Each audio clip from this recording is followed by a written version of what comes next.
Hello and welcome along to the Rugby Pod. Big Jim and Goodey are here as usual. On Beer 52, we're helping bring the pod to you again this week, and it's Oktoberfest, isn't it, boys? Have you learnt any more German this week, Jim, or is it still Eines steht vor den Schroben, die Schlappen? Eines the ploppy schlaby, die schlaby, die ein Kucketaschen to slashen. That's all I know. I don't need anything. Mate, what else do you need? That's all you need. Prostate.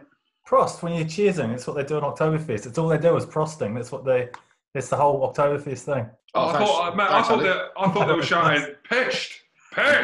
Is it Prost? Prosting. Beer 52 are helping you celebrate the famous beer festival from the comfort of your own home, and they have got an offer for all Rugby Pod listeners. They bring you beers sourced and curated from the best breweries on the planet, and they're giving you a free case of 8 German craft beers at the moment. All you need to do is go to beer52.com/rugby and cover the postage. It's the word beer followed by the number 52.com. And don't worry if you change your mind, because you can always pause or cancel your account at any time. But why would you? You wouldn't. It's beer to your You wouldn't. door. And a free case of 8 German beers at beer52.com/rugby. That's beer52.com/rugby. And by doing so, you'll also be supporting the pod as well. Prost do. Prost do. Please do. Prost. Close enough. Goody, you happy the weekend's over, mate? All I'm going to say is thank God for Beer 52, because my weekend, with the rules that are going on in the country now, with you can only have 6 people, mate, it was a twins' birthday. The twins turned 3 on Saturday, so we had to have like a staggered weekend worth of parties. Like mum and dad came over on Friday, so we had a bit of a party on Friday for them. Saturday we took the girls to Peppa Pig World. Why? Well, my missus did ask me that, and it was my idea, and I booked it. And we're driving there. She's like, "Do you reckon this is going to be hell?" I was like, "No, the kids will love it. You watch their faces. Let's just put it in for them. The kids will absolutely love it." But they won't remember it. Why would you even do that to yourself? And then on the way home, she's like, "I ain't speaking to you for a week." I was like, "Happy days." The kids absolutely loved it, but she found it hell. I couldn't think of anything worse, Goody. We were talking about it, weren't we? In the lead up to your journey to Peppa Pig Land World, whatever it is. No word of a lie, hand on heart, I would rather spend a day in a jail cell. I'd rather spend a day in a jail cell. I could. We've had this discussion in our house. Legoland, Pepper World Land, bloody Little Beaver Land, or Jinx or Mixed Land. I don't know. Whatever lands there are, mate, I ain't going to any of them, ever. Didn't you go to Dubai with your kids? Yeah, but that's very different, Andy Rowe. Dubai is very different, mate. There's kids club and there's beach. It's a holiday.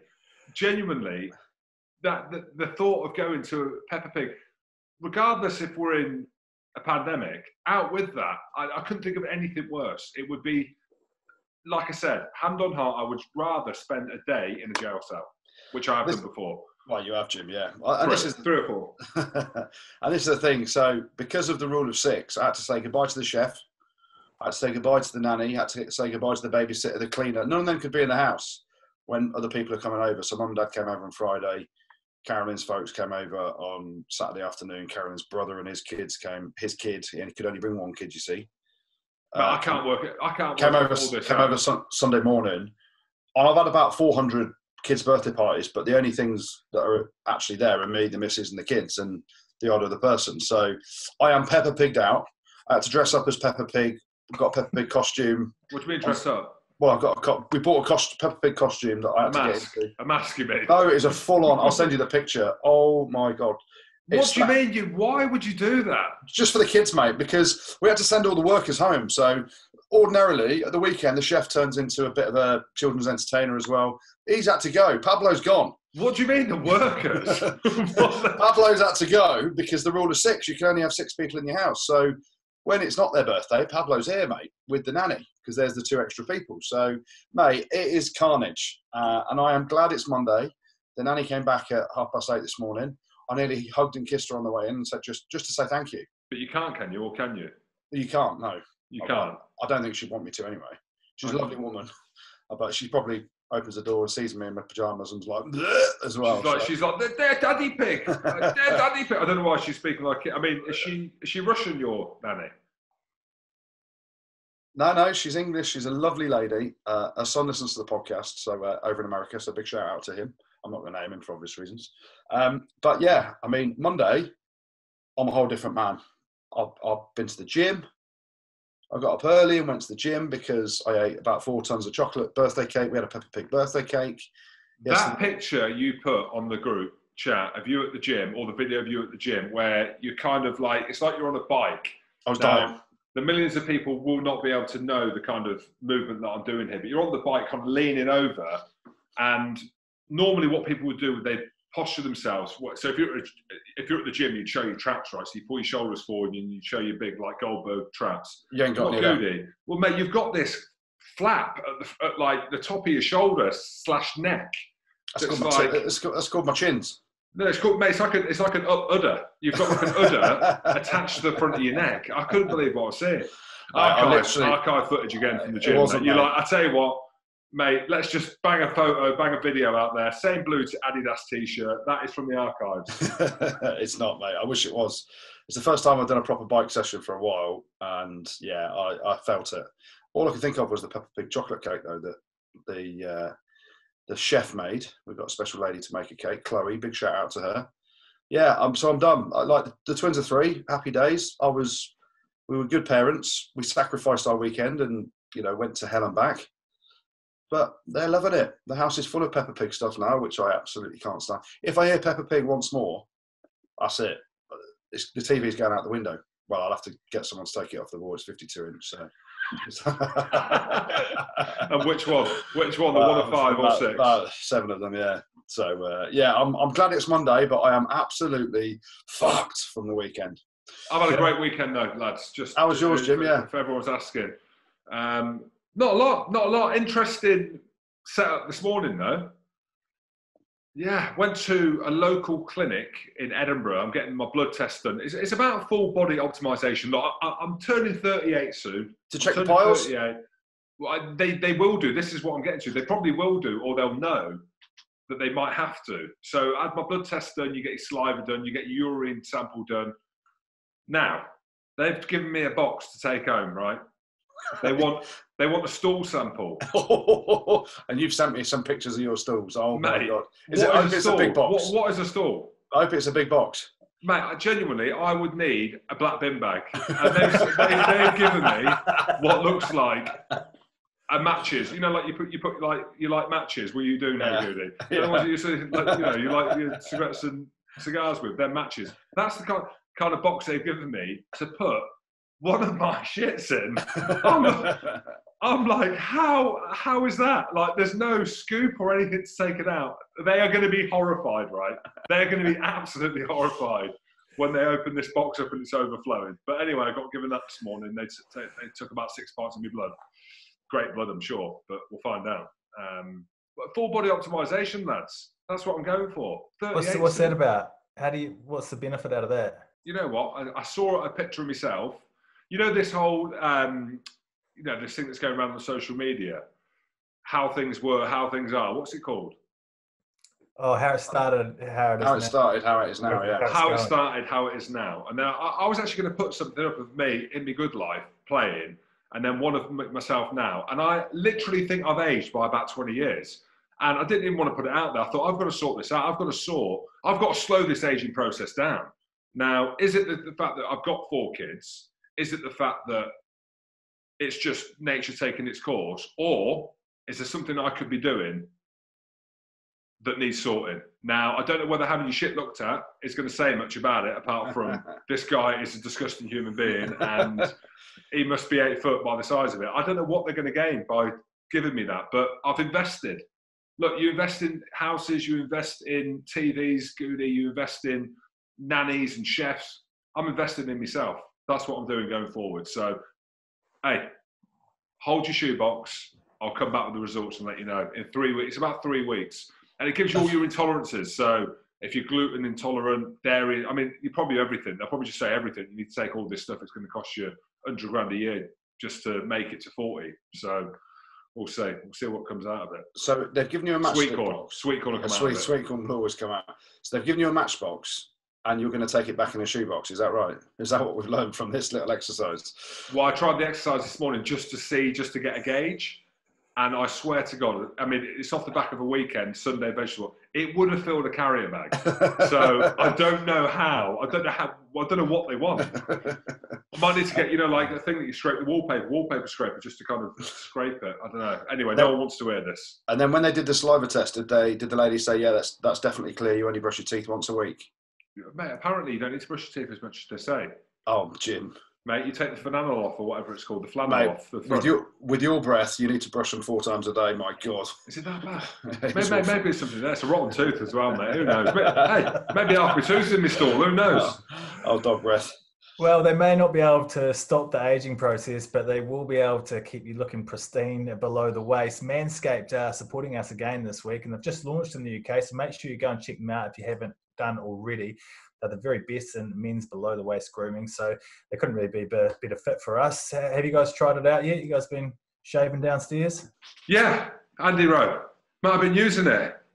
Not regularly. I don't know. Matt, are you meant to grow them all the way through? Or, I mean, who knows? Like, this podcast is ridiculous, right? Some of the stuff that we speak about. But I'll tell you what's more ridiculous is that I'm sat on the toilet on my phone, because that's the half an hour, 40 minutes I get a piece in the morning, having just used Manscaped, and then for whatever reason, I've Googled testicles, just because obviously you're caught up in the moment. Did you know that another name for a testicle is tunica vaginalis? Did you know that? You what? Tunica vagina? Tuna fish vaginal, or something like that, but vaginalis. So I'm sat there on the toilet just reciting what I'm reading, and the missus outside the door saying, "What are you doing? What are you doing?" I said, "I'm just learning. I'm just giving you, Goodey, interesting facts about what goes on." But yeah, I mean, obviously a crude podcast this week, but mate, yeah, Manscaped. There you go. Mate, it gets every man thinking, or woman. I'm not too sure if women can use it. It's called Manscaped. They must have a Womanscaped. They might do. Merry Christmas, Beck! Merry Christmas!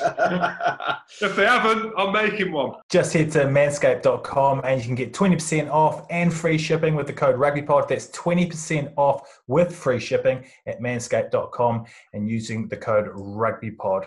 Your balls will thank you. Well, let's get into the rugby now. Was it the best European Cup final you guys have ever seen, or what? You've been reading my tweets, haven't you? That's why you're saying that. You're literally just piggybacking what the influencer says. Yeah. Just following what you said. Yeah. Man, just following what I said. One of them. I can't remember a better final. I'll be honest. I was absolutely loving it.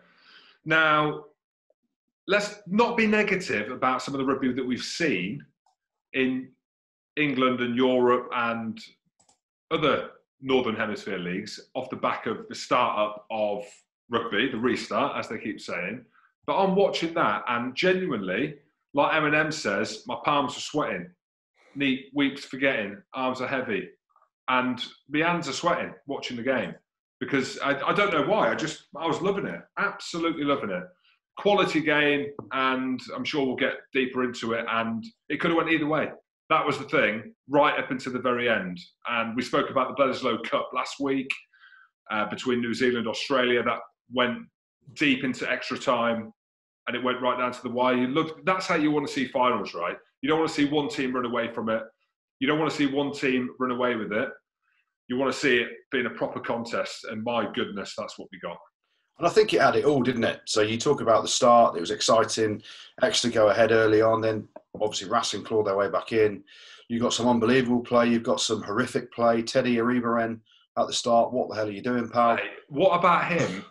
About to get yanked off at 30 minutes. Yeah, so French. Mate, what's going on there? I can see why that. I say that, I'm questioning it.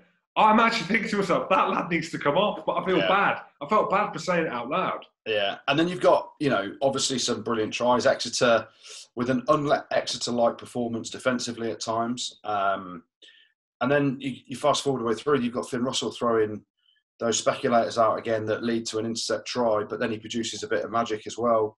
But on that pass, Goodey, I didn't think that, Austin went at him a little bit on comms. Yeah, hang on there. I'm telling you. All right, well, mate, I think it is. I'm watching that and thinking, mate, you've got an overlap. That's you've also got an international winger in Jack Knoll who can read a play like you wouldn't believe. And but he's done it before, and maybe that's why it was so easy to read. But I saw that, and you might be able to dissect this with your dirty cloth, but I'm looking at that and I'm thinking, mate, go. It is on. But in context, you talk about the fact that it's a Champions Cup final, the fact that Racing have just scored to pull it back. I think it was back within 2 points or something. And from the kickoff, it's close again. And you think, just think about a bit of game management sometimes. It's some people will look at that and say it's on. A lot of other people would go, it's absolutely not on. Are you saying it's not on then? Obviously, because he scored. Mate, I didn't think it was on. Not I even think Finn Russell. As a 10, you get a moment to look across at the defensive line, and he should see Jack Nowell is only looking at him. And he should see the fact that the numbers, Racing were flat on the edge, and he didn't try and loop it over. If he'd have tried to put a bit more air on it was a flat pass, right? So it was actually easy to pick out. Whereas if he'd have tried to take a couple of steps and then chuck some air on it to get it right over the top, he may have got Jack Nowell biting in a bit harder, and then it opens up to go over the top. But he just flinged it, and people are going at him for doing that. And the one in the first half where he's dropped it over the line, that's just a horrific pass from Ariba, and there's not a lot Finn Russell could do about that, which obviously then led to a try afterwards. But he had some unbelievable moments in the game as well. But that is the maverick that is Finn Russell, right? And that is the way Racing play. But the issue is, and you talk about it as the best final we've ever seen, I think, in terms of a European Cup final. You think back to a lot of the other games have been pretty dull kickfests, haven't they? So the reason it was so exciting was because of those moments, because of those errors, because of the brilliant defensive reads, because of the ability just to chuck it and have a go. And that did pay off for Racing at times. But also, looking back on it, my question would be, as a 10, do you think Finn Russell will think now, maybe we should have played a bit more tactically astutely in that area at that time. I could have just turned and kicked it long. Hindsight's a beautiful thing, right? That's the way Finn plays. That's why he excites people and people love watching him. But then you're always going to get the argument, British Lions tour in South Africa. Is he going to be first choice 10? A week ago, you'd probably say, give him the keys. Now you're thinking, actually, stick him on the bench if we need to bring someone on to change a game, because actually you need someone like a Farrell at a 10 to control it. So, mate, it was an unbelievable final. Exeter, even down to the last 2 or 3 minutes, 5 minutes, where Nigel Owens gives the penalty for Hidalgo Klein, and there's all the uproar around that. Did he come in from the side? Was he onside? He said hands off. The actual first penalty, if you watch it back, should have been against Donna Ryan for flying off his feet at the ruck. So effectively, it was the right decision to give Exeter a penalty, but people are complaining that it shouldn't have been a penalty. And then you go to the end, the drama at the end around the timekeeper. What is he doing? Nigel's Smart. Tiso, mate, are the principal timekeeper, and then the sponsor of the referees, mate. He is a marketing genius. Yeah, he's a genius, mate. I've got it. Didn't even think about that. Mate, there you go. You've had a stinker. And Tiso are getting airtime now, right? Mate, they're loving it, mate. He's out of the job, loving it. That kid's on the dole, but Tiso have got so much more airtime. They have. Matt, I thought Nigel, you can come back to that point. I thought Nigel actually reffed it really well, because one of the frustrations that I've had around the breakdown is like lads will just dip in and touch on the ball and it's a penalty, right? And it's just as easy as that. And the lads know that all you need to do is put your hands on the ball, and then there's no real compete in the breakdown. But I actually thought he gave both teams a bit of opportunity to have a bit of a contest at the ruck. Yeah, I completely agree. Yeah, so that's what I thought. So in that sense, I thought he reffed it really well. Yeah. What I'll clear up is I wasn't saying Nigel had a bad game. I didn't think he did at all. It's the drama. Yeah. And I actually thought that was the right decision, that Exeter should have had a penalty. And, he's explained it on social media, and he's come out and he's defended. There'd be a lot of rugby fans saying he came in from the side but wouldn't know the law around where the offside line is when it's right on the goal line. So he hasn't come in from the side, and he's made all these points clear, and that's why he's up there with the best referees in the world. One thing I did notice about Nige, and I hate to bring this up, he is knocking on a little bit. Do you hear some of the puffing and panting on the old mic? Do you know how old he is? I'm like, Nige, I feel you, Nige. Mate, I googled it as we were watching it, because I was like, how old is he?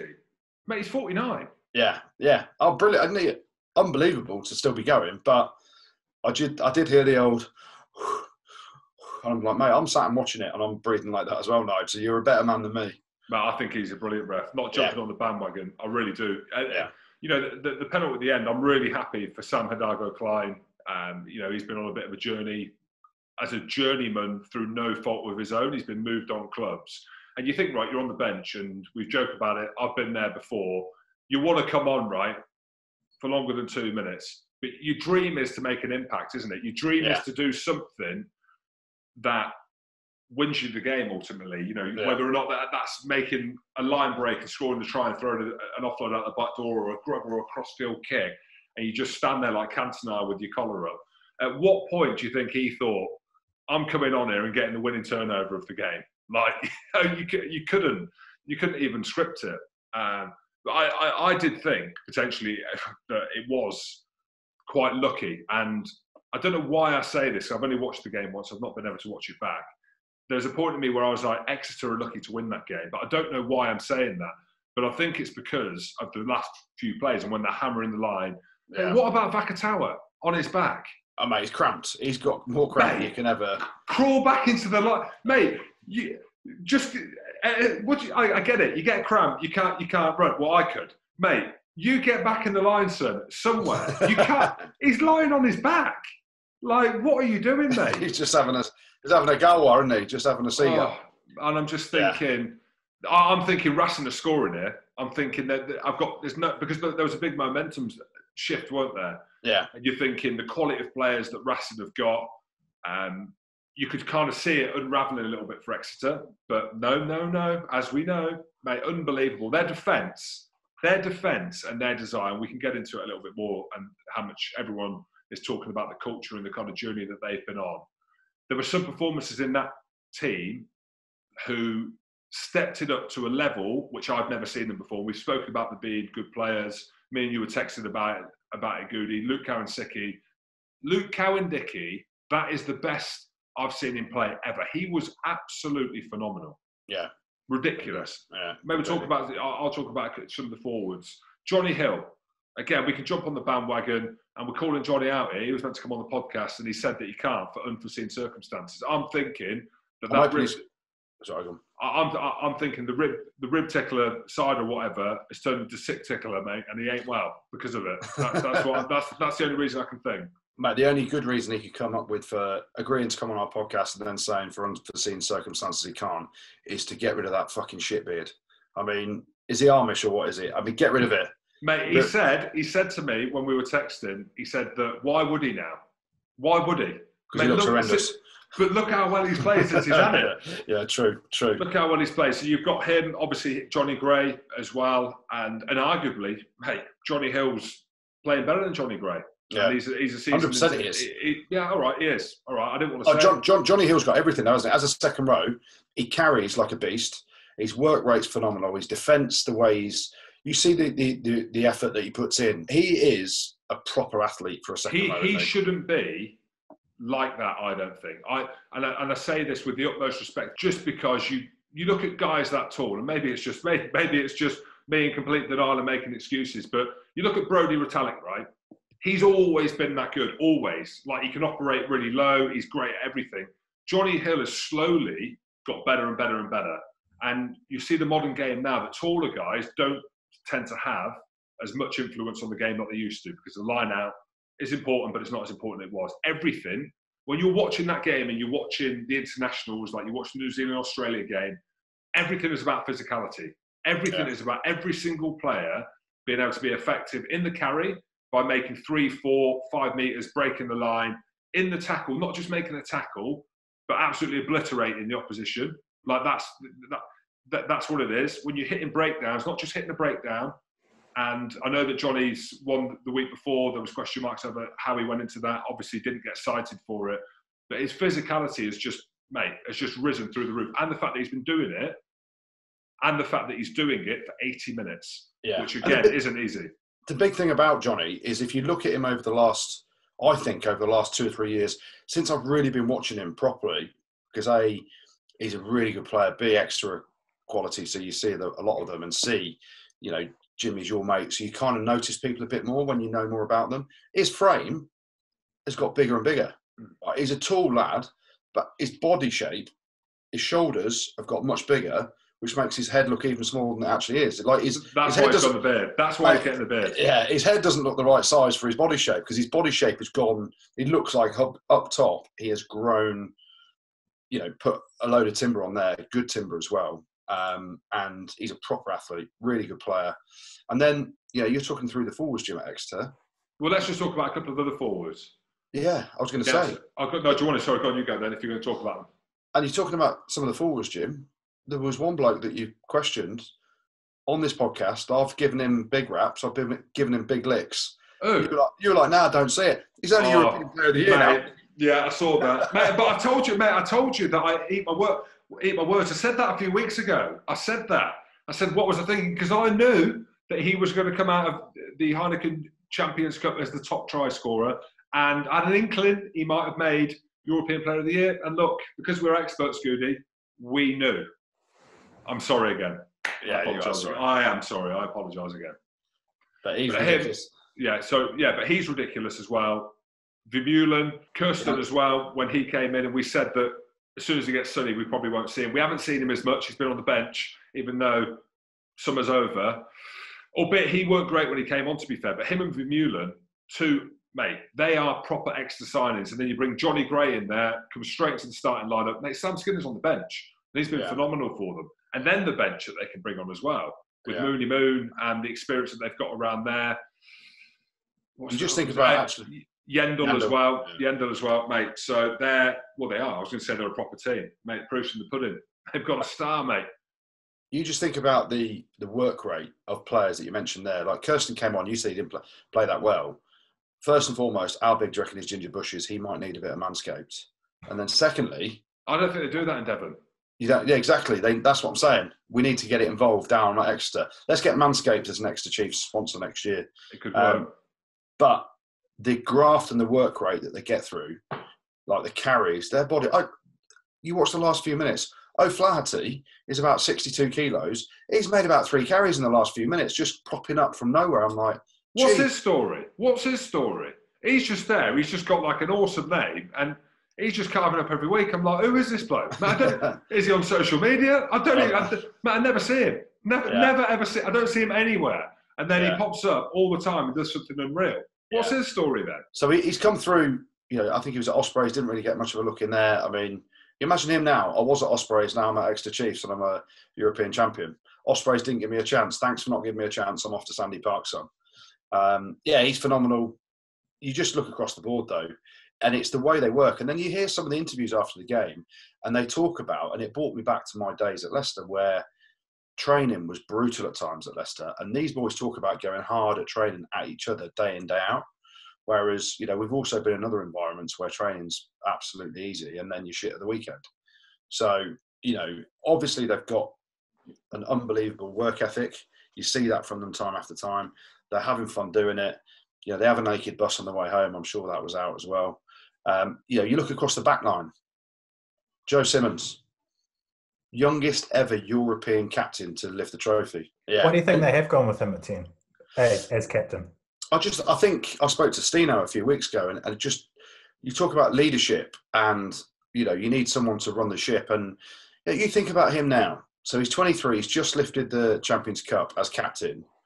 He could be captain at that club for another 10 years. And how many trophies is he going to lift? And he might not play for England.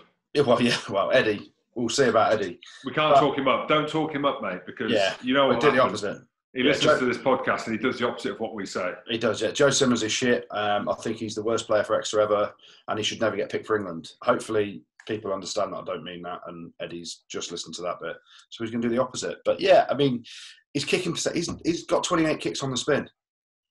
Like, you talk about fine margins in that final were Exeter's efficiency we all know they get to 22, they pick and go, they end up scoring tries. They kick their goals as well. And that was the difference. Those two facets of the game where it was so harem scarum at times, but when you get your opportunities, Exeter took pretty much all of theirs. Racing, you go to the Hidalgo Klein turnover, Exeter scored that, don't know, and then the game's won. Racing obviously missed a couple of kicks. You talk about some decisions. Simon Zebo was their best player, along with 2 tries. Mate, him and Bernard LaRue were their two best players, they took them both off. Mate, and Shat, Camel Shat. Yeah. Camel Shat as well. Apparently he did, but mate, why are they taking him off? Exactly. That's probably their three most potent players, including Vakatawa. So out of the four players that were their biggest threats in terms of physicality, ball carrying, getting over the game line, or creating some tries. Why do you think they took three of them off? Why do you think they did take them off? From a forwards perspective, I don't know why they took Camel Shat off. I don't. Absolutely love his name. I mean, what a name. He best be good, and he is bloody good. So, mate, I don't know. Because they have got quality. They have got quality to bring on. Let's not. Who's the hooker? Apart from the hooker.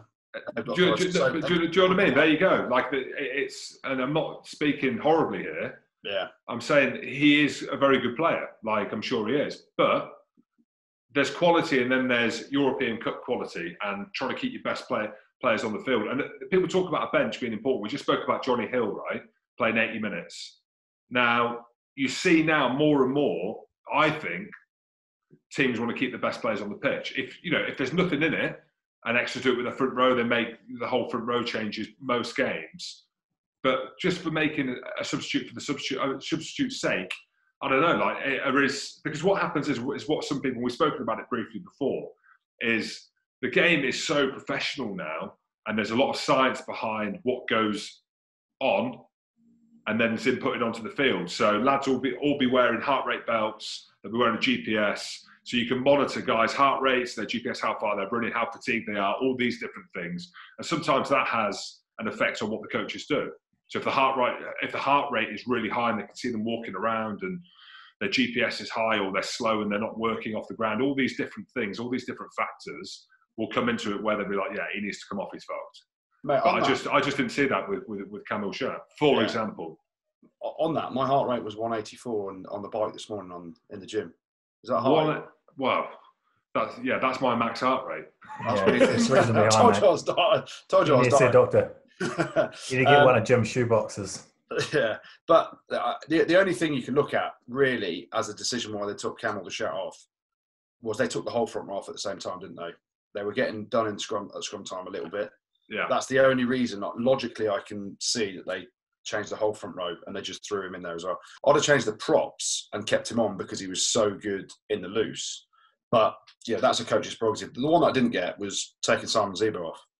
When you could see the passion, you see what he was doing, you see his energy. He was scored a couple of tries. He punched the flag. Yeah, he did hard.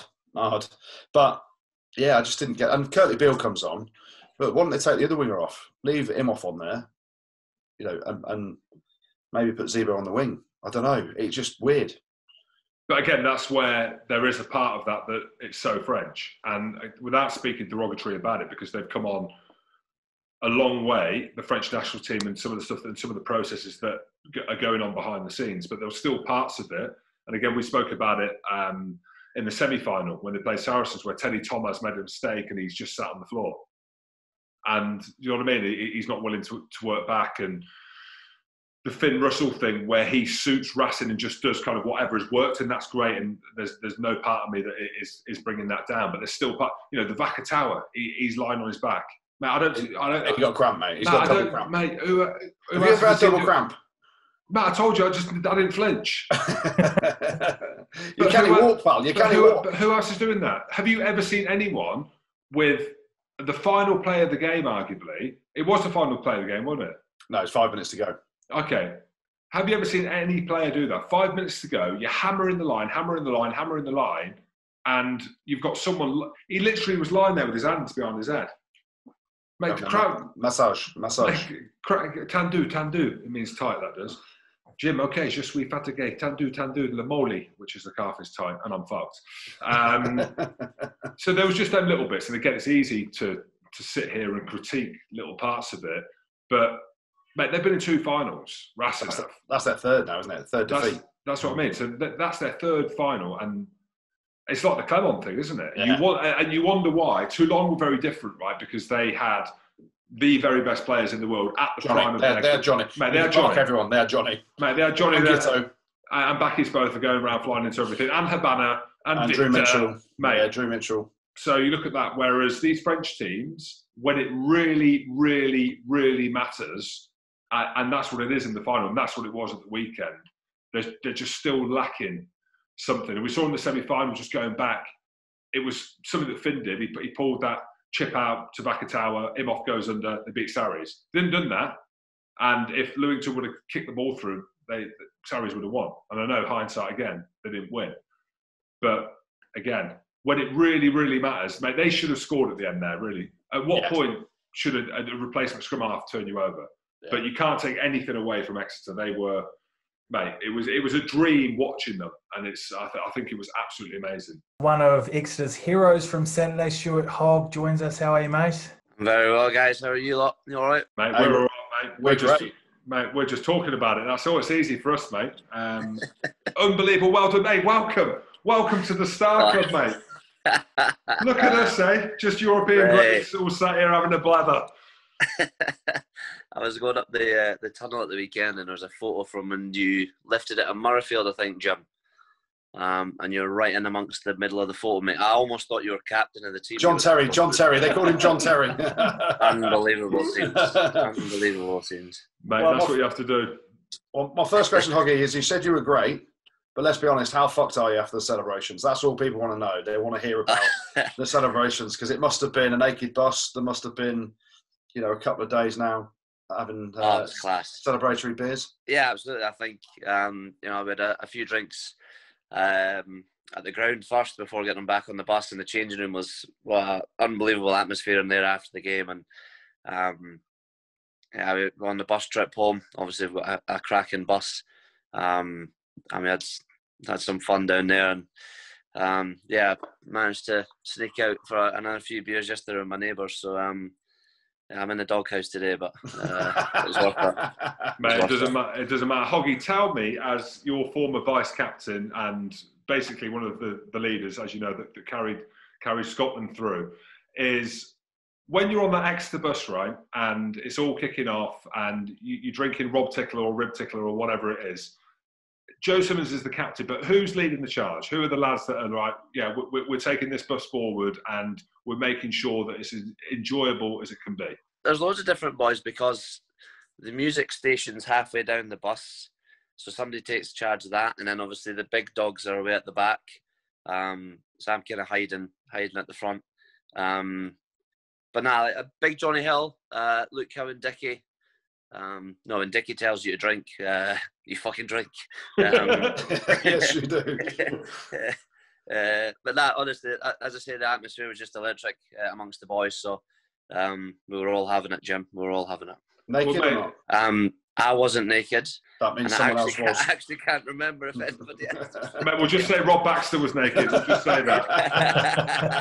But look, Hoggy, I know that, and there's a part of the professionalism here which we love to adhere to on this podcast. And you've got a game at the weekend, right? And we've been there before, myself and Goodey, where you have a European final and you've got to be able to back it up the following week because you're in the final of the Premiership. We're there with Leicester. I remember, Goodey, when we were there, we won Europe, or we won the Premiership. We had Europe the week after, we lost it, and we didn't enjoy the game the week before because we had the next big game coming up. I think it's really important, Hoggy, especially from where Exeter have come from, that you enjoy it, right? Because there's a large part of what Exeter do and what you lads do is the enjoyment factor, right? 100%. For us, we work incredibly hard on the training field on a daily basis. We challenge each other. You can see how close knit we are as a team. But yeah, we enjoy it. Like that, the whole part of rugby is making memories on and off the field, and to have an opportunity to have a few beers with your best mates after a massive win like that. It's the best feeling ever, and that's probably the most enjoyable part of being a rugby player.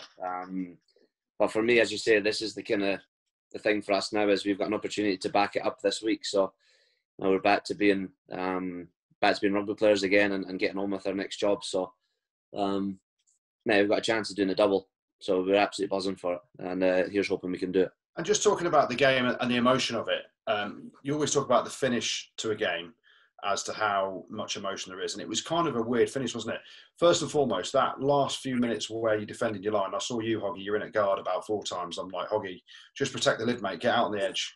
Just get out on the edge, protect the lid. But you were making tackle after tackle. But then Sam Hidalgo-Klein gets that turnover, and that's hopefully for you guys, the game there. But just talk me through the emotions of that, because it was a massive defensive effort, especially after Thomas Francis got yellow carded. Yeah, I'm not going to lie. I started getting a wee bit squeaky bum time when finally got the yellow. But look, it shows the character within the squad that we will fight for absolutely everything right to the death. And as you say, I think, what was it, maybe 15, 20 phases or something they must have gone through in our 22. But that's how much it meant to us. We wanted to hold them out. We wanted to win that game. And a little scrum half gets the glory for the turnover at the end. Now, look, as I say, that's what we pride ourselves on. We pride ourselves on working hard and making sure our defence is rock solid. So to keep rassing out, fair play to the boys. Yeah, mate, it was unbelievable. And we spoke about Sam Hidalgo-Klein, and the millions of listeners might not know who he is or might not have heard of him because of his kind of backstory and the fact that he's moved around with a few different clubs and never really got an opportunity. But something that me and Goodey were speaking about is what Exeter managed to do is, one, they recruit really well, and obviously that includes yourself, Johnny Gray as well. We were chatting about O'Flaherty on the wing, Sam Hidalgo-Klein. How does Exeter and the coaches get the best out of these players? Because you think about the impact that both O'Flaherty's, I can't say his name properly, O'Flaherty's had, and Sam Hidalgo-Klein's arguably won you the game. But how does this happen? Is it just the stars aligning, or is there something behind the scenes that's going on that give these guys confidence to be able to go and do stuff like that on the biggest stage? I think there's a few different things. I think for us, first and foremost, we're given a license to go out and express ourselves. Rob's massive on that. Ali's huge in it as well. We're all about creating highlight moments, for yourself, because if you're creating a highlight moment for yourself, it means that something's going to be, happening well for the team. I've never been involved in a team in a long, long time that I've just gone out and I know fine well that we're going to win the game. And it's not an arrogance from our part. It's just I've got a huge amount of confidence and belief in my teammates that we're going to do a job. And that's the big thing. We just get the license to go out and express ourselves, and we've got the best job in the world, so go and make the most of it. Did you not have that confidence when Jim was vice captain of Scotland then? Or? Mate, as Jim said back in the day, keep it under 50 and we'll go out. So that was Jim giving away about 45 penalties in the first half. Mate, try and keep it in the kicking game. Have you got a question, Goodey, or not? I was going to say, obviously we talked about this being your first year at Exeter. You go there as a signing and people are saying Hoggy can be the difference between nearly winning trophies like the Premiership, losing the final, and then taking that next step in Europe as well, which you've clearly taken. You've clearly been part of a brilliant team, and you've had an amazing season as well. How much pressure did you think was on your shoulders personally? And have you been rocking around the change room now saying, lads, I'm the difference, it's all about me? I think it's been a long time coming for the club. Look, I think it was a photo of 10 years ago, the boys got promoted from the Championship. So I think the good thing is that a lot of the boys have had experience of playing in massive games. They've been in the last 4 finals and been beaten in 3 of those. But that's a vital learning curve, learning experience that the boys have now had a shot of. It has been a long, long time coming. And, I spoke to Rob Baxter and Ali Heifer 2 years ago now. And they told me this club will achieve something extra special. And that's just something I wanted to be a part of. And to have done it in the first season, I think timing's absolutely everything. I've came at the right time. It's all a bit lucky. But as I say, the boys have put in some hard graft over the years to get us into this position. So, I've absolutely loved this season. Probably one of the most enjoyable seasons I've ever had. I've played pretty much every single week. And, I think the big thing when I left Scotland was that I was only playing kind of 4 games and having a week or so off. I could never get any form doing that. But playing here every single week, I'm absolutely loving it. The body's absolutely battered. But I'm enjoying it. And at the end of the day, we've just taken home a European trophy. So, I'm not complaining about anything.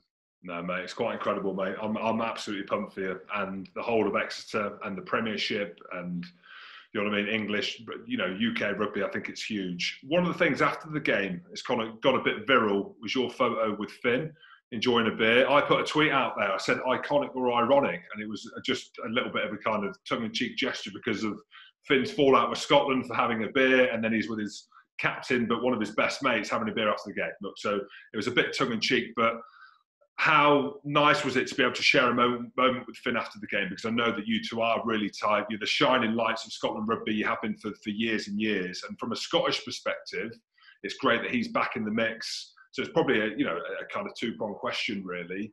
How was Finn after the game? Obviously, naturally disappointed, I think. But how is yours and his relationship after the fallout of Scotland and him obviously not being in the squad? I think that we'll go back to the fallout stuff. Like what's happened. We can't change anything. Like from my point of view, it was all blown way out of proportion of what actually happened. Like Finn and I are very, very good mates, and I wanted to go and see how he was after the game. We said, in the lead up to the game that we'd have a beer or two beers after the game together, just the two. But now, like as I say, he's a very good mate of mine. I wanted to see how he was. Johnny Gray's actually really quite disappointed because Johnny Gray was sitting next to us as well. He didn't even get in the picture. I'd be raging. The photo. So he's like, Hoggy, like this looks really, really bad. It looks like I'm not coming to see how Finn's getting on. He's just literally been cut in the photo. But now, look, it was good. Like I think for me, that's part of rugby. As I say, is having a beer with your opposition, and just so happens that he's one of my best mates. So.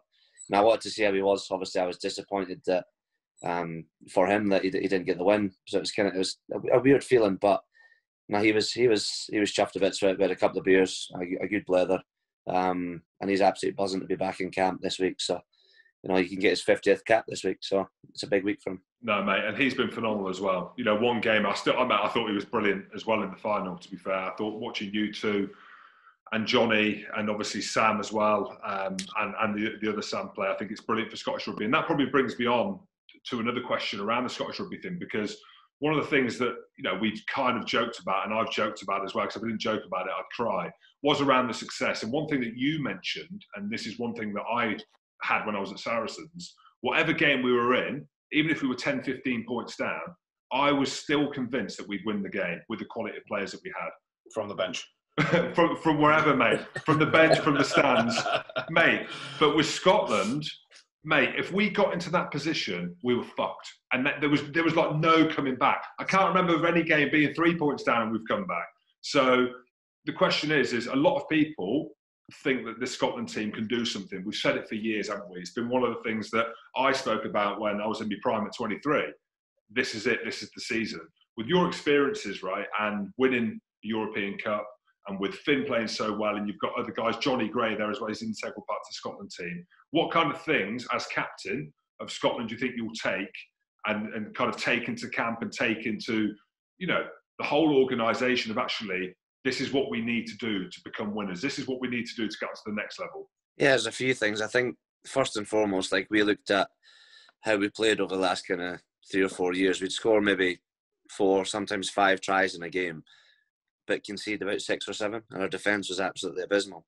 And we started getting really stressed about the way we defended, and at times I had no idea what we were doing. But since Steve Tandy's came in, like I think he just gives us the confidence to go out there and spend time in the tackle, just make our hits, and nose everything up as much as we possibly can. But the big thing that I've tried since becoming captain was just saying our ability to bounce through mistakes, because they're going to happen throughout the game. You're going to make a mistake. It's just how we react to it and not make the same mistake again. Everything that pretty much Rob Baxter and Ali Heifer tell me on a weekly basis, I take back and do the exact same as Scotland. Go out there and have some fun, make some memories. Because I think it was before the France game, I said that great memories are built on the back of great opportunities. And we had the chance to knock over France, who were going unbelievable in the first few games of the Six Nations. I had a really good feeling about that game, and we absolutely battered them. That's what we can do. But for me, it's the ability to back it up the week after as well. Like we went across to Italy and didn't concede any points. So I felt towards the end of the Six Nations we were in a very, very good place, and now the challenge is to get right back up there and make sure that wasn't just a one-off, because we are capable of winning big games. It's just our ability to back it up, as I say. But for us, we're a relatively young squad that have got are gaining vital experience again, that hopefully we can start to achieve something special. The biggest thing that I've said was not to put like unnecessary pressure on ourselves by saying we're going to win this, that, and other, because let's be realistic. We're not going to win the Six Nations if we're not going to be winning, individual test matches. So for us going at the World Cup, obviously you kind of believe that you could do something at the World Cup, but we were going around saying we're going to win the World Cup. And unfortunately, we didn't even qualify. So I just think we put maybe a little bit too much pressure on ourselves. But look, I'm enjoying it. I'm enjoying the opportunity to lead. I'm enjoying the challenges that come with it. And hopefully the boys are enjoying themselves as well. So now we've got Finn back as well. We're going to have some fun. We're going to get a smile on our face and hopefully win some big test matches. And the big thing for us is inspiring the nation. So hopefully we're going to do that. And on that, mate, we're talking obviously now the couple of days after you've won the Champions Cup, you've got the Premiership final this weekend, but it is for you non-stop as well, isn't it? You go into the other Six Nations games, you've got the Autumn International Cup or whatever it's called as well. You said your body's battered and bruised. Is that just the hangover, or is it, you're good to go and you'll be really excited to pull on the blue jersey as well? Nah, I'm absolutely buzzing. I think obviously the fact we missed, 6 months of rugby due to lockdown, I think it gave us all a time to recharge the batteries and rest up a bit, because you're never going to have that time off ever again. I think the longest I had off was 4 weeks prior to that. So I feel like I'm in a good place physically. I just want to play rugby. I want to play rugby. I've missed out on huge games over the last few years with all the injuries, and I'm just going to enjoy it. It's a bit scary to say, but I'm in the second half of my career, so I just want to enjoy absolutely everything and be involved in all the games. So I've already told Gregor I want to play in every game. He said he's going to have to check how my body is and how I'm playing for a start, but I said, look, I want to play rugby. So hopefully I can. Well, you're going to miss the Scotland-Georgia game. I mean, you're man. Imagine playing against Georgia. Well, they nearly beat us in the World Cup, Hoggy, in 2011. I don't know, were you there or not? No, I came in just after that, Joe. Mate, smart, yeah. Well, believe it or not, we nearly got beat by Georgia and Romania. Just playing Andy Robinson. Anyway. Or the vice captain. Yeah, of course, whatever. But as the lads are preparing to play Georgia, mate, you lads have got another final. We spoke about the build-up to that. We don't know, mate, it could be Bristol or my semi. I mean, who knows what's going to happen over the next few days. But how does the week look for you lads? Obviously, a professional outfit. You mentioned you enjoy it, and rightly so. Absolutely, you need to go and enjoy that, because you don't know when the next European final and a win is going to come. How does the training week look like in the lead up to Twickenham this weekend? Yeah, we'll just go back to our normal week. We train Monday, Tuesday, Wednesday, and nothing really changes for us. That's the key, is just having everything as normal as you can get it. I think for us now, we were in today, ticked off all our recovery and ready to fire into training tomorrow. So, like, it's a bit of a strange week in terms of, hopefully it's going to be Wasps. I don't know what the crack is, but we'll just concentrate on ourselves and make sure we get our jobs right and give ourselves every opportunity at picking up another piece of silverware, which would be awesome. Yeah, I'll be honest, mate, I hope you don't win. I've got to say that, because I'm a Wasps employee. But what I will say, though, is you mentioned earlier about a couple of mistakes and not making mistakes. 2020 has been an interesting year for you. And I'm just going to go up north here. I'm just going to go up top to the hairline, because you have made a couple of mistakes with the hair. You had the old bleach out early on. But I'm looking at it now, and I looked at it at the weekend. That is the best mane I've ever seen from. It's unbelievable. It's phenomenal. Every mistake you made earlier in the year, shaving it, dyeing it, it just looks unbelievable now. You've totally redeemed yourself. Is that the missus must be happy with that as well, eh? Yeah. She's not enjoying the fact that I take her hair dryer every morning to get the quiff sorted. Honestly, I don't know what to say on it. Mate, you're laughing, mate. It is. It's laughable. It's that good. It is laughable. Mate, honestly, for where it was at and how it is now, it's amazing what you can do with money. Well, it's interesting. I'll quote Jim Hamilton, because he said Hoggy's gone from a 3 out of 10 to a 5 out of 10 because of the lid now. So I just can't believe. I think he's out of order, mate. I think you're more than a 7 or an 8, to be honest. I'll take it. John Bartley normally gives me a 2.5, so I'll take the 5.5. Well, thank you very much for coming on the show, mate. Best of luck with doing the double, and also when you get back into that Scotland set up as well. Cheers, guys. Mate, what a bloke. Has he been on the cigars or not? Mate, how fucked. I can't work out whether that's just his pure hardcore Scottish accent or he's been on the old Marlboro Menthols. No, you can't have Marlboro Menthols anymore.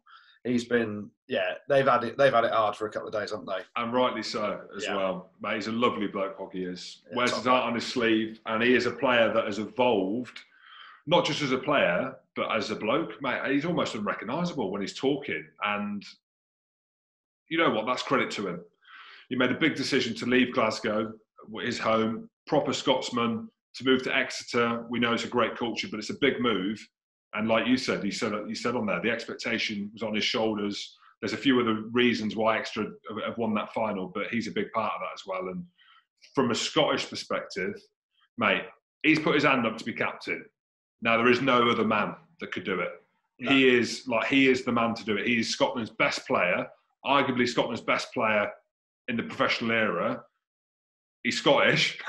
That helps. It helps. True, absolutely Scottish. Mate, but it's a Champions Cup winner now. Yeah. And that's ultimately what the Scotland team need. They need winners. They need people that have been in winning environments that can transfer them skills into the national team. And there's not been many of us that have been able to do that. But I know we joke about it, but there's a slight, bias on my side because I am Scottish. But Matt, I think he's great for the game. I think he's great for Scottish rugby. Yeah. And it is, mate, and it's interesting. You hear him speak then. He's gone from being really well looked after in terms of how much he plays at Glasgow. And Glasgow were a proper outfit as well when he was there. They won the Pro 14, didn't they? He's obviously playing for Scotland. He's been well looked after, playing, getting rest weeks and all that stuff. But I love the fact that he just said, I want to play rugby. I want to play every week. I want to play for Scotland every game in the autumn. He's loving playing every week at Exeter. He's played probably more rugby in terms of games played, not necessarily over this time because of COVID or whatever, but in terms of the amount of matches he's played this season, it's phenomenal. And it's great to hear someone, instead of moaning about how much rugby there's being played, he just wants to play every week because he fucking loves it. And rightly so, when you're in a winning environment like he is at Exeter, and you're having fun, you're enjoying it, you're loving your environment, you're loving the lads, and it's a bit easier when you're winning, of course it is, but fair play for someone to come out and just say, I want to play every game. I don't want to be looked after. I don't want 1 week on, 1 week off or whatever.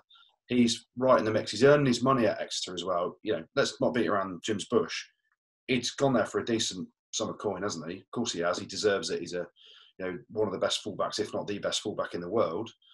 But he's playing week in, week out, and they're getting value for money from him. So it's a brilliant signing. Obviously, it's a statement signing, and they've made the step, and they're European champions. And I'm just glad a proper top Scottish player is now a European champion as well, Jim, not just one like yourself who had 2 minutes off the bench. And there were 2 European champions to come out of England over the weekend as well. What do you guys make of Bristol's win over Toulon in the Challenge Cup final? Bristol's, mate, again, I text Goodey. First, I mean, congratulations to Bristol's. We'll get onto that. Mate, there's fans. Am I on a different planet here or not? How's there fans at the game? Am I on a different planet or not? Well, or were there fans? There were fans. It's in Aix-en-Provence.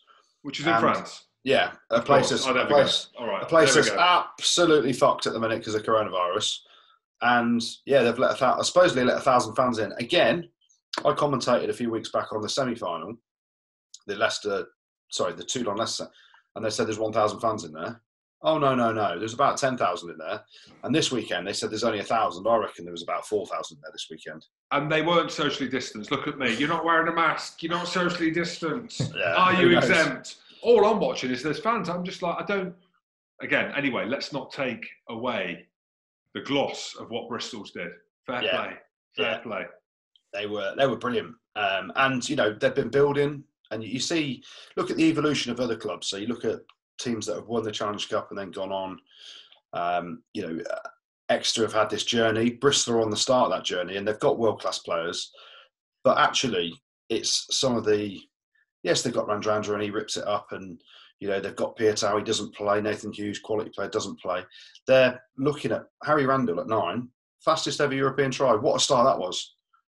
Randrandra bounces out, and they made a decent Toulon team look bang average, didn't they? They were always in control for me.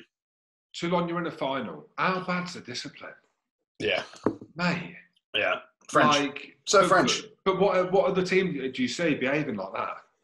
Mate, just French teams, really, I think. Okay, well, there we go. But Mate, Bristol, I agree. Like, look, we've spoken about them all season. We've jumped on. Well, I have anyway. I've jumped on the Bristol's bandwagon. It's brilliant, and you know the investment that's gone into the club, the training facility, the players that they've gone out and recruited. You look at Semi Ranrandra. He hasn't just turned up for a pay packet. He has turned up to play ball, my man. The guy's phenomenal. But the thing is, with Bristol as well, and we've spoken about it, and you know, there's people the tongue in cheek around the salary cap and the wages and how are they under, and we've gone through it before. You look at the profile of the team, you're actually like, yeah, you can see where the salary cap fits with them, because apart from the standout players that we've just mentioned there with the Piataus, Ranrandra, mate, the rest of them are Luatua, the rest of them are grafters, Nathan Hughes, but yeah, I don't think he'll be on an absolute packet. Do you know what I mean? I'm sure that Goodey's saying he's like getting absolutely fucking loads, is he? I think it begins with a 4. Does it begin with a 4, does it? I think so, yeah. Well, there you go. But look, mate, they've just got quality players, haven't they, who want to play rugby. Recruited really well from Saracens on loan with Ben Earl and Max Malins as well. Just smart, diligent. Mate, how good was Max Malins in the final? You know what? He's really kicked on as well, because I was, again, at Saracens, looking at some of the young lads coming through, you're earmarking Marrow. You can see that Ben Earl is going to come through. And Max Malins is probably the same era as Ben Earl. And you're thinking, I don't know, you know, is he big enough, is what I'm thinking, because he's he's skinny. He's not the biggest of lads, but, mate, he's got the opportunity to play, hasn't he? Yeah. At Saracens, he was getting the opportunity, but, mate, Bristol, he's got the opportunity. He's been carving up. And that's the thing, isn't it? So at Saracens, obviously, he's been behind Alex Goode. Then they had Liam Williams, and obviously Elliot Daly came as well. So he was always that kid coming through that would play if someone else was not fit. And he's doing a little bit of that now at Bristol because Piatau wasn't fit. But, my God, he scored 8 tries in 9 games since the restart, since he's gone there. So if you're talking about impacts, he's had a hell of an impact. And, you know, Ben Earl played well as well. It was, you know, it fully deserved. And I was so happy for everyone at Bristol, because you're right. You know, people have jumped on the bandwagon a bit, but we've spoken about, you know, Pat Lamb came on the podcast, talked us through stuff.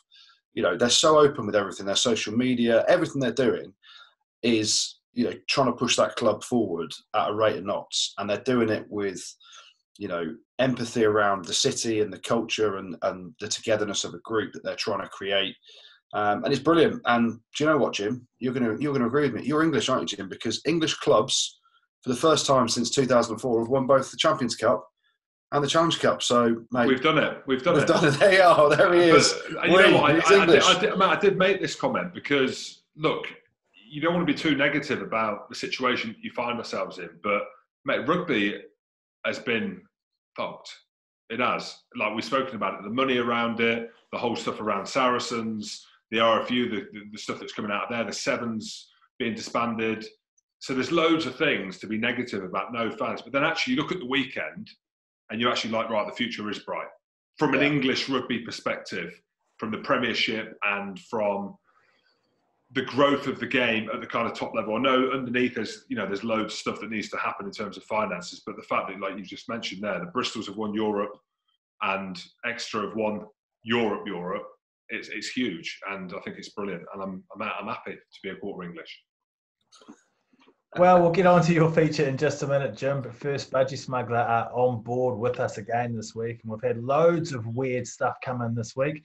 But the limited edition Rugby Pod Budgies definitely go to George H., who found out that his granddad and a friend brought a dead elephant from the London Zoo to harvest and sell maggots from the carcass. That's weirder than weird fish, isn't it, guys? Yeah, who wants maggots? Who wants an elephant carcass? Yeah, that's a better point, actually. Yeah, that's a better point. Maybe it's the bones. I don't know.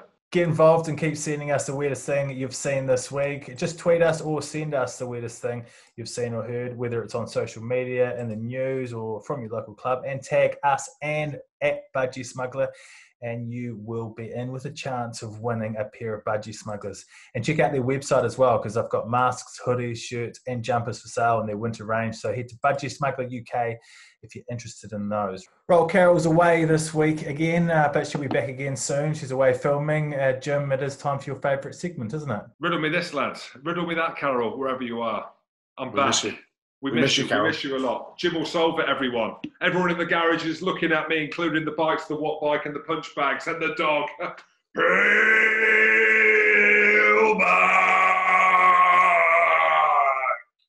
Okay. Use the numbers 2, 3, 4, and 5 and the symbols plus and equals to make a true equation. So 2 plus 3. 2 times 3, 3, 4, 5. 2. You can't have times, mate. It's just plus and equals. Stop overcomplicating it, pal. Okay. So 2, 3, 4, 5, and use plus and equals to make an equation. So it's obviously plus. So I'm adding something together to make something, aren't I? That's all you can use, yes, Jim. Well, that's what I mean. But it's not like, oh, as in 3 equals 45 or and a 2 or whatever. Just use the numbers once and plus and equals to make an equation. So I'm going to put plus in the middle, right? So I need to put the numbers on either side. Yeah? Here we go. Right, okay. That's basic arithmetic, but yeah, carry on. Let me just, I need to get it, so I don't want your help. So 23 plus 4. No, where's 23 come from? Well, no, I'm putting 2 and 3 together, so I'm using them numbers. Don't overcomplicate it, Jim. I've said this. Just use the singular numbers once with the plus and the equals. So 2 plus 3. Equals. 5. Yeah. Yeah. Where's the 4? That's the one. Well, but I'm using them numbers, mate, to make an equation. Do I need to use every single one of them? Every number, Jim. Can I give me a hint then? Keep going. You're on the right track there. 3 plus 4. What does that equal? 7. 5 plus 2. Hey! Yeah, so 3 plus 4, 5 plus 2. Oh, here we go. I still don't get it. Write the equation. Right Okay. now, what are you doing? Yeah, but you can't use plus twice, can you? You can. 3 plus 4. Equals.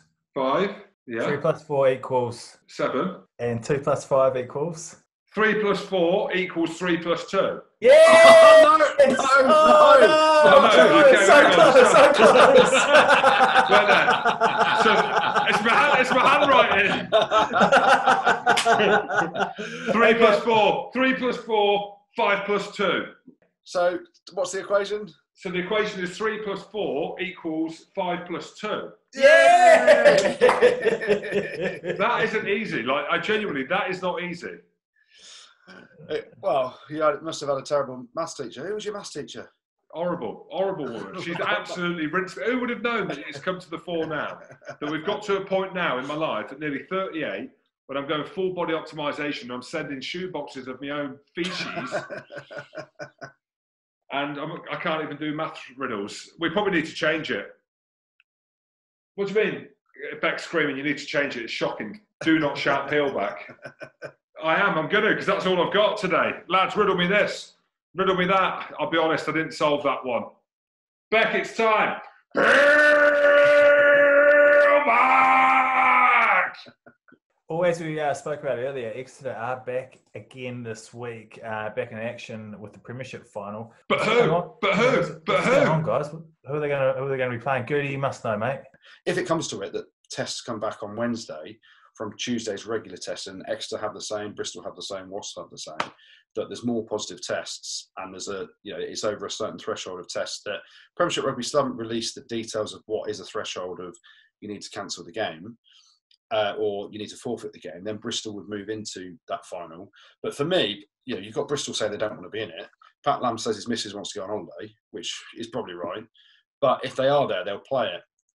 But I just hope that, and I'm sure everyone hopes for the integrity of the competition, that Wasps, when they have their next round of testing, they've done everything they can to try and contain whatever outbreak there is, that the tests come back as many negative as possible. They're not over a certain threshold.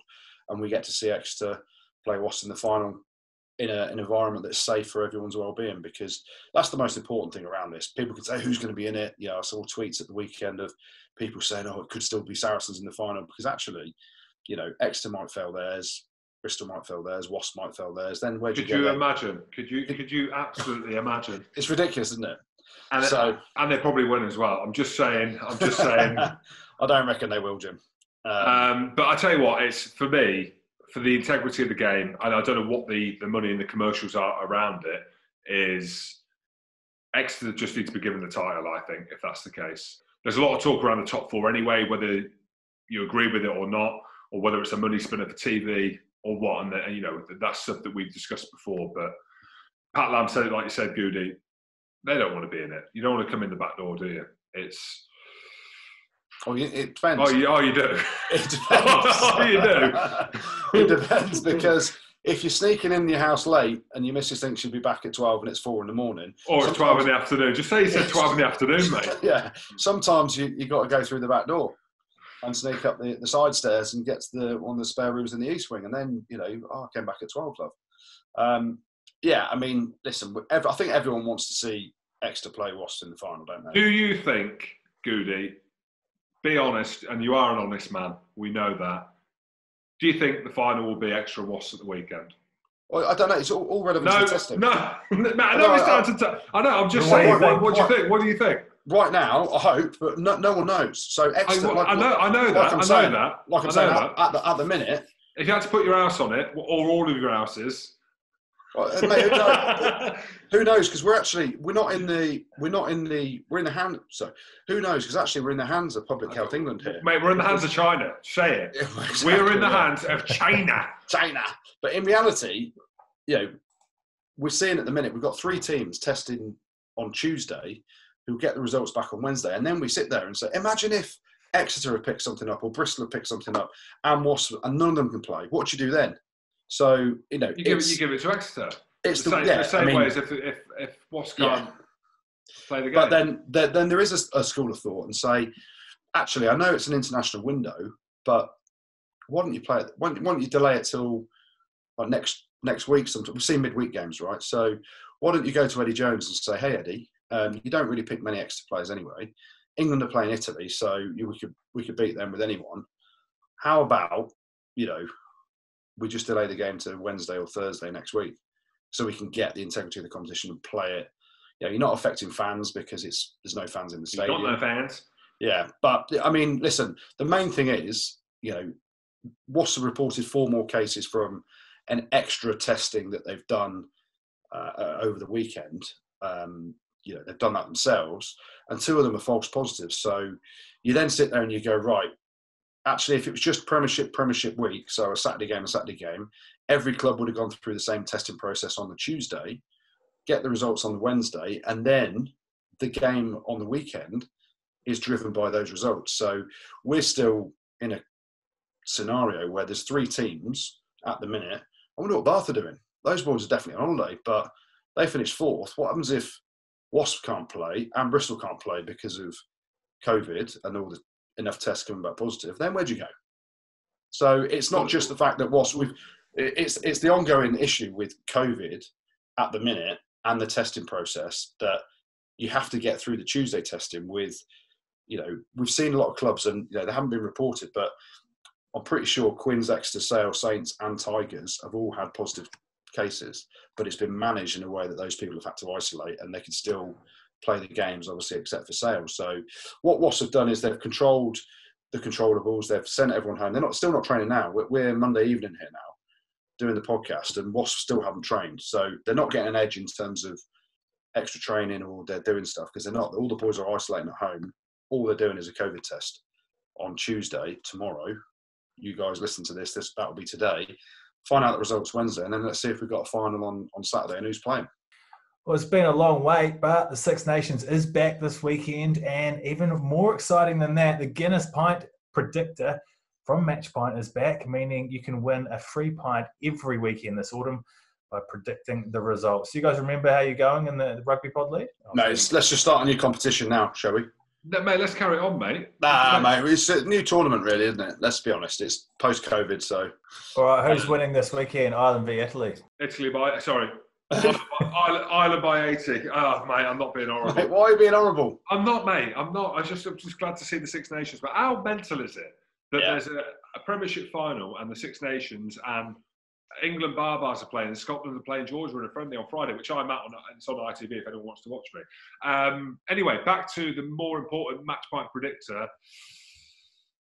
Well, I'm obviously going to go Ireland by 20. Really? Well, why? Why do you look? I think they'll win by a fair few more than that. You reckon? Well, here's the thing, right? So they know they're still with a shout of winning this Guinness Six Nations.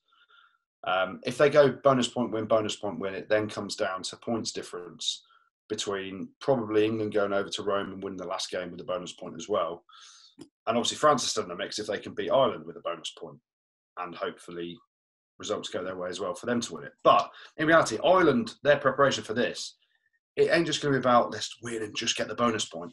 They've got to be thinking we need a big old score to put pressure on England to go to Rome and kind of get a cricket score as well, really. And go back to, do you remember Super Saturday all those years ago when it was Wales won by about 50 and then someone else had to win by about 60 and Scotland got the wooden spoon? Mate, they were days that don't even feel real. That even happened. Yeah. So I'm going to go Ireland, but I'm going to go Ireland by 40. What? Yeah. That I'm is sorry. why I'm you're sorry, Italy. 3,100 and you're 4,000 in the table. That is why, because, mate, your head's not screwed on. Yeah. Yeah. Why I just think, yeah, why not? 40, I'm going to say it's going to be something like 47-7. Right, let's finish things off with the good, the bad, and the ugly. And Suns are back on board again this weekend, aren't they, Goodey? Yeah, they're here. They're with us. They're helping us. Jim's lid's on point. His lid is looking that good that he's now worried about the rest of his body, so he's gone for this other test. So you're enjoying the Suns, aren't you, Jim? Matt, I'm loving it. And you know what? I reckon Hoggy is a secret Suns user. I think he's one of the Suns, mate. I'll be honest. See what I've done there. So, mate, it's working. People are asking about it. They're everywhere. And if Hoggy's happy, I'm happy. And do I look as good as him? No. Mate, yeah, I do. Mate, he's a 5 out of 10. I'm an 8. So, mate, I am. Thank you, Suns. Thank you. Suns is a men's health brand that's helping guys with one of the key issues they don't often talk about, how to keep their hair. They do this by offering free online consultations with GPs, providing a range of licensed and medically proven products for preventing and treating hair loss, and delivering via a monthly subscription service direct to your door.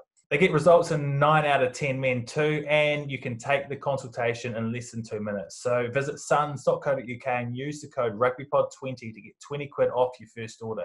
That's SONS.co.uk, and the code is RugbyPod20. So go and check them out and show hair loss who's boss. Yeah, loads of good as ever this weekend. We'll start off in your country, Andy Rowe. Thank you. In New Zealand. How good. What a test match. It was nearly packed. It was nearly full, wasn't it? I think it was full. No, it wasn't. No, it wasn't, mate. Still wasn't full. But what was full was Caleb Clark, and his boots were full of absolute power. He was ridiculous. He's the new Jonah Lomu. I don't want to build him up too much, but basically... That's what it was like. Mate, it was ridiculous, wasn't it? Mate, you don't see players like that. Like, this is the thing, and we spoke about it when we spoke about the Exeter Racing game. There ain't much in it when it comes to physicality. Mate, that lad is, like you said, and you don't want to draw comparisons. I know Andy Rowe put a tweet out, putting Lomu out there. I see what he did there. Mate, there's no one in the game at a top-level test match that is doing what Caleb Clark did at the weekend. No one. He beat 14 Australian defenders and his first test starts. I mean, what a test start that is. 14 defenders beaten, absolute beast mode. So quality from him. What else is good? Well, we're going to go to Scottish and Saracens rugby, James. Where? What? Swinnow. What a legend.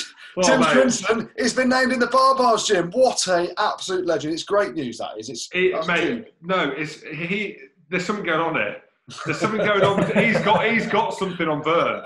He's got something on Vern Cotter, who is coaching the Barbars, who picked Swinnow for the 2015 World Cup, having done 3 minutes of pre-season training and fast-tracked him into the team. There's something going on. I'm going to get to the bottom of it. That ain't in the good. In the good. It is, but I'm going to have to name it in the good because it is. What else is good? We'll talk about English rugby, Jim. You're a proud Englishman. Quarter, yeah. What we got? You've played a lot of rugby in England and just English rugby in general. We've won. So just English rugby in general. We've got 2 clubs that have won the European Challenge Cup and the European Champions Cup. First time since 2004 that we've won both trophies, Jim. We have. And you're proud of that, aren't you? Yeah, I said that earlier, mate. Of course I am, mate. There we go. He's English. That was pretty good. What else is good? Let's talk about 2 teams then. Obviously, Bristol's, first and foremost on Friday night, lifted their first significant piece of silverware for 37 years. And I say significant piece of silverware, people are going to come at me and go, they won the championship when they got promoted twice. That's not significant, mate. That is just, you should do that. So it's their first significant piece of silverware for 37 years. And talking about Bristol's, and naming a few boys, Harry Randall scored the first try after 15 seconds, the fastest try in European history. That's a great thing to have on your CV, isn't it? What you're asking me, I think so, mate. Any try would be good on the Just one. just one. And another one that we need to name drop, we spoke about him earlier, Max Malin's, another awesome performance by him. He might have, Goodey, he might have thinner arms than me, as in, they obviously are, but to look at visually, he might have the most anti-definition arms you've ever seen.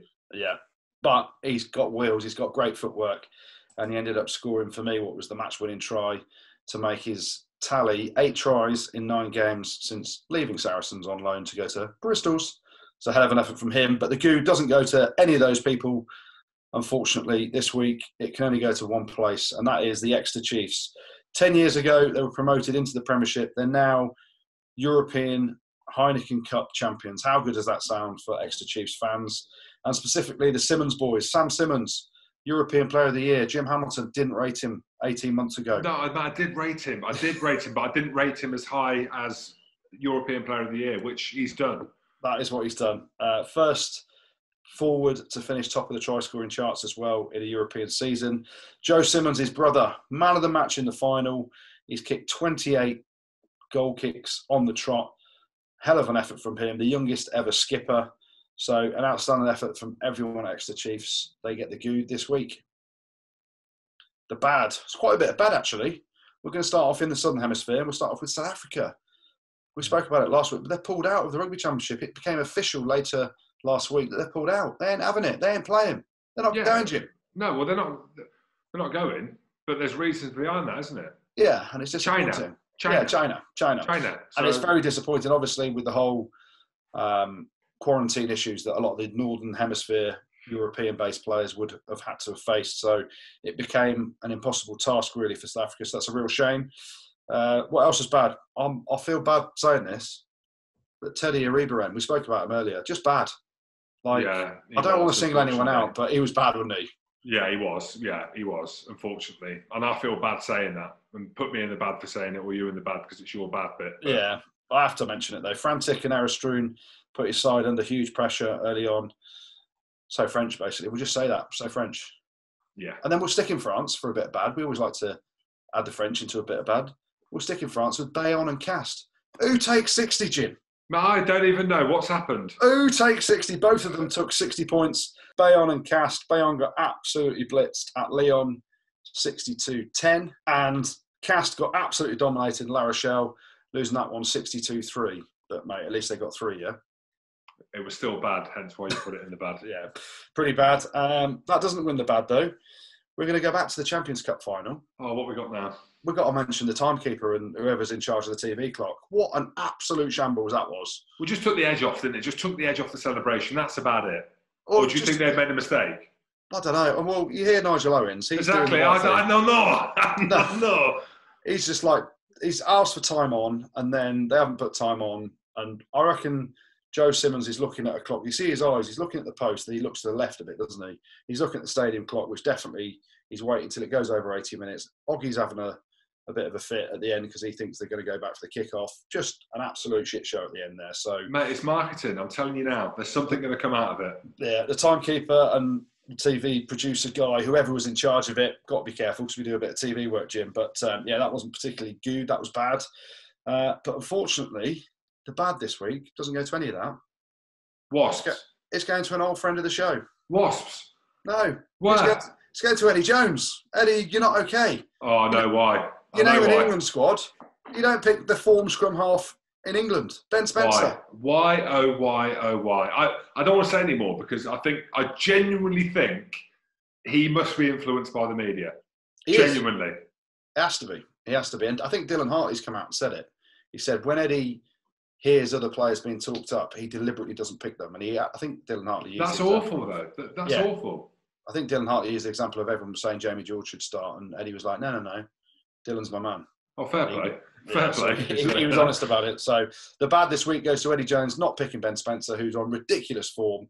Instead, he's gone for Ben Youngs, Willie Hines, and Alex Mitchell. Discuss. Well, you want me to discuss, or you want the millions to discuss? I mean, the millions. It was a rhetorical question, Jim. Okay, sorry. There was a long pause, so I just went for it. and then the ugly. There wasn't that much ugly around the game this weekend, but I have found one bit of ugly. We mentioned it earlier. Wasps. We've spoken about it on the podcast previously. Johnny Hill's beard. Has he turned Amish or what? What is going on there? But mate, there's nothing. If he has, there's nothing wrong with that. No, he can, but his beard looks ugly. That specific part looks, mate, it's awful. It is absolutely awful. So the ugly this week, not only did he not come on the podcast when he said he would because of unforeseen circumstances, but his beard is damn ugly. Johnny Hill, you get the ugly. Thanks, Goodey. Thanks, Jim. Thanks, Producer Tim. And thank you very much for listening. Don't forget to hit subscribe on whatever platform you get your podcasts on. Leave us a review and check out our YouTube as well.